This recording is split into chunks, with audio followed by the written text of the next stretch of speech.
अब अरब ममालिक हमसे अभी उन्हें याद आया कि उन्होंने कर्जे वापस लेने, there must be a reason behind it. मतलब उनके कर्जे जो उन्होंने हमें दिए थे, हम तो बड़े कौम को इस तरीके से बताते थे ना कि फलाने अरब ममालिक ने $2 अरब दे दिए। मतलब जिस तरीके से कि उन्होंने अपनी जहेज के हिस्से में से कोई मेहरबानी करके हमें पैसा दे दिया, वो कर्जा था, वो कोई मेहरबानी नहीं थी। और उस कर्जे पे वो जनाब हर साल हमसे सूद भी लिया करते थे। अब सूद समेत वो कर्जे वापस लिए, अब वो कर्जा सूद भी ले लिया, कर्जा भी वापस ले रहे हैं। मैं ये सवाल करता हूँ, इन्हें इतनी है गैरत होती, इतनी इन लोगों में कोई जुर्रत होती, ये ब्रादर इस्लामी मुल्क अपना $1400 अरब ट्रंप से वापस लेता ना, कि तुम्हें हमने बेसिस बना के दी, तुम लोगों को अपने मुल्क में लाके बाप बना के रखवाया, तुम्हारे कहने पे हमने नेतन्याहू की सूरत में एक और बाप अपने ऊपर मुसल्लत कर दिया। तुम लोग को हम लोगों ने सिर्फ इसलिए सारा प्रोटोकॉल दिया था कि तुम हमारा दिफा करो। तुम तो नेतन्याहू का दिफा करते रहे हो। एंड टाइम पे जितना इंटरनेशनल इन्वेस्टर था हमें छोड़ के भाग गया, तुम्हें फिक्र ही नहीं है। एंड टाइम पे जितने लोगों ने यहाँ काला धन, सफेद धन जो कुछ इधर लगाया था, तुमने हमें पहले ये कहा कि हम तुम्हें एफएटीएफ के उसमें करेंगे, ग्रे लिस्ट में डालेंगे अगर तुम इसराइल को तस्लीम नहीं करते। हमने तुम्हारे कहने पे कर दिया। और अब जब हम ओके वेले में आगे पूरी उम्मत से लड़के, हम लोगों ने सूडान में तबाही कर दी, हम लोगों ने बलूचिस्तान के अंदर तबाही की, मुसलसल तबाही की। हम लोगों ने इंडिया पाकिस्तान की जंग में पाकिस्तान को बोला तुम लड़ने के काबिल नहीं हो, तुम रिस्पॉन्ड बैक ना करना, तुम्हारे पास तो पैसे नहीं है, तुम तो हमारे मकरूज हो। इस सब के बावजूद हमने इतना आप लोगों को सपोर्ट किया, eight the end of the day आपने क्या किया? हम मार खा रहे हैं, दुनिया हमें छोड़ के जा रही है।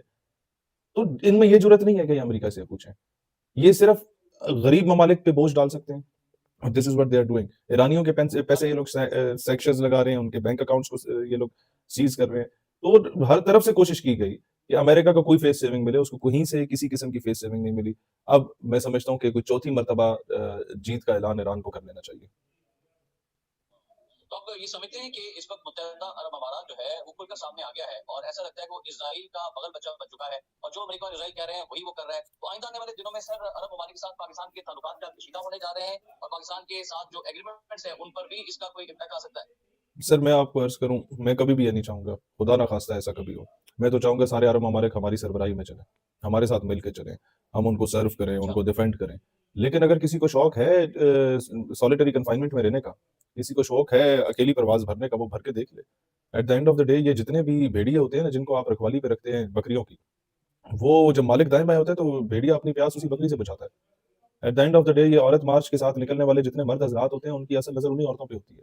तो at the end of the day अरब ममालिक के साथ चलने वाले जितने अमेरिका हो या नेतन्याहू हो, उनकी नजर इन्हीं की बादशाहतों पर और इन्हीं के तेलों पर होगी और इन्हीं की जमीनों पर कब्जों पर होगी।